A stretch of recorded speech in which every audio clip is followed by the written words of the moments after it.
আসসালামু আলাইকুম ইয়া রহমতুল্লাহ।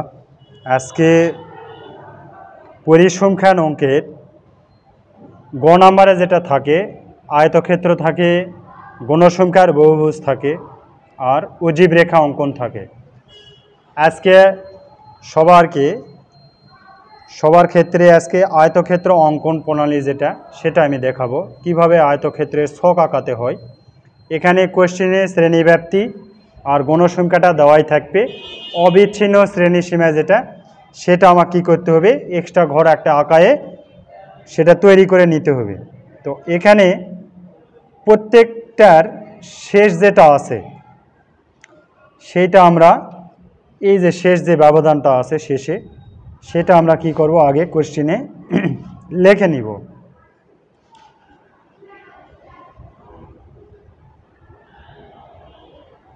এর সাথে কি করব, 0.5 সবার সাথে 0.5 কি করব আমরা যুক্ত করে দিব।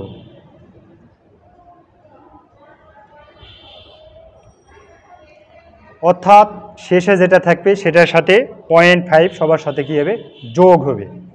এখন এই পর্যায়ে যেটা আছে 31 আছে, 31 থেকে 0.5 যদি আমরা বিয়োগ করি তাহলে এখানে দাঁড়াবে 30.5।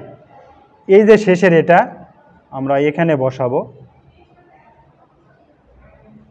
অথবা কি হিসাব হবে, এখান থেকে 0.5 কি হবে, বিয়োগ হয়ে বসবে। আবার অনেক টিচার কী করে, এটা যেটা সর্বশেষে আছে সেটা এখানে কি করে দেয়, বসায় দেয়। হিসাব একই, যে যেভাবে বুঝায়।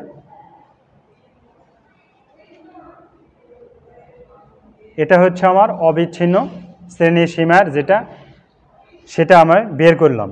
এখন আমি কি করব, যে এখানে ছক কাগজে যে লেখা লাগে সেই লেখাটা আমরা এখন লিখব। কি লিখব, যে ছক কাগজে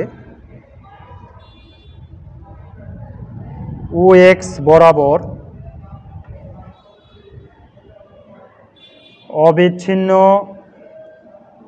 অবিচ্ছিন্ন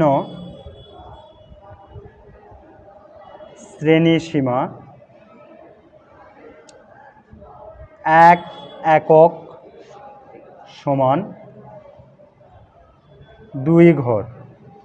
2 ঘর কেন নিলাম, এখানে ব্যবধান 10 আছে, আমি 10 করে নিলে অনেক বড় একটা গ্রাফ লাগবে, এই জন্য 1 একক সমান আমরা কত নিব, 2 ঘর। এবং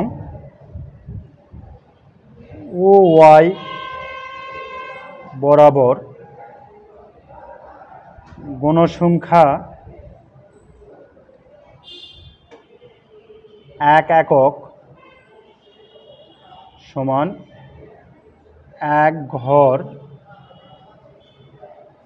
নিয়ে আয়তক্ষেত্র অঙ্কন করা হলো। আয়তক্ষেত্র অঙ্কন করা হলো। এ পর্যন্ত আমার কি লেখা শেষ। কি বোঝা গেছে? তো এখানে এই কটা মিলে থাকবে কত, 3 মার্ক। আর হচ্ছে গ্রাফ আঁকানোর জন্য থাকবে কত, এখানে গ্রাফটা আঁকাবো আমরা এখন। তো এখানে আমরা বড় একটা গ্রাফ পেপার নিয়েছি।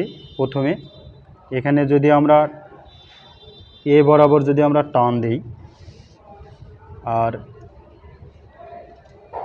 এ বরাবর যদি আমরা টান দিই, মূল বিন্দু হয় কি 0।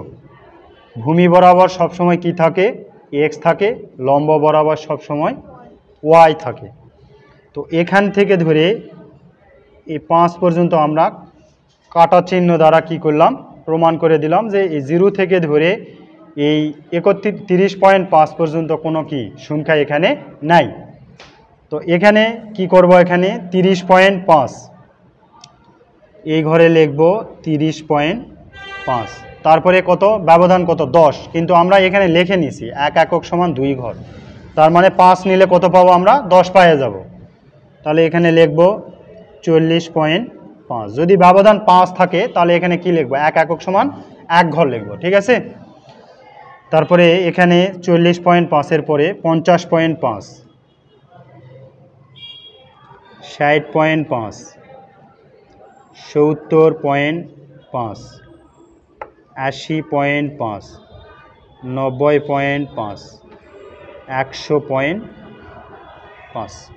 এই যে 100.5-এ যাই আমরা কি করলাম, শেষ করলাম। এখন এই 30.5 থেকে 40.5, এখানে গণসংখ্যা কত আছে, 6 আছে। তো এখানে 5, 10, 15, 20, 25 কি লিখবো এখানে, গণসংখ্যা। মানে এই ওয়াই বরাবর আমরা কি নিচ্ছি, গণসংখ্যাটা নিয়ে নিচ্ছি। আর এই ও এক্স বরাবর কি নিচ্ছি আমরা, অবিচ্ছিন্ন শ্রেণীসীমা, অবিচ্ছিন্ন শ্রেণীসীমা। তাহলে ও এক্স বরাবর নিলাম যেটা সেটা লিখলাম, ও ওয়াই বরাবর যেটা নিচ্ছি সেটাও লিখছি। এখন এখান থেকে এই পর্যন্ত কত আছে, 6 ঘর। তাহলে এখান থেকে এখানে আসে, এখান থেকে এখানে 5, এর আগে কত, 6। তো আমরা 6টাকে কি করব, এখানে আয়তক্ষেত্র বরাবর সুন্দরভাবে স্কেল ধরলে ভালো হয়, হাত দিয়ে আমি দেখাচ্ছি। তাহলে এখানে 6 ঘর হয়ে গেছে। তারপর 40.5 থেকে 50.5 কত, 8 আছে। এই যে 40.5, 50.5 কত ঘর, 8 ঘর। তাহলে এখানে 5, 6, 7, 8, এই যে 8 আর এখানে 8, এটা কি করব আমরা, এইভাবে টেনে দিব। পরীক্ষার খাতায় আমরা কি করব, ভালো করে পেন্সিল দিয়ে আঁকাবো, সুন্দর করে পেন্সিল দিয়ে আঁকাবো। আমি কলম দিয়ে আঁকায় দিচ্ছি যাতে এখানে কালিটা স্পষ্ট হয়, দেখতে ভালো বোঝা যায় আর কোথায়। তারপর 50.5 থেকে 60.5 কত আছে, 10 ঘর। এই যে এখানে 10 ঘর আমরা নিয়ে নিলাম। তারপর কত আছে, 12। তাহলে 12 কত পর্যন্ত আছে, 60 থেকে 70, 60 থেকে 70-এ আছে কত, 12। তাহলে এখানে 10, 11, 12, এই 12 এই পর্যন্ত আমরা 12 নিয়ে নিলাম। তারপরে কত আছে, 5। তারপরে এই যে এখানে এই পর্যন্ত 5। তারপরে কত আছে, 7। তারপরে আছে 7।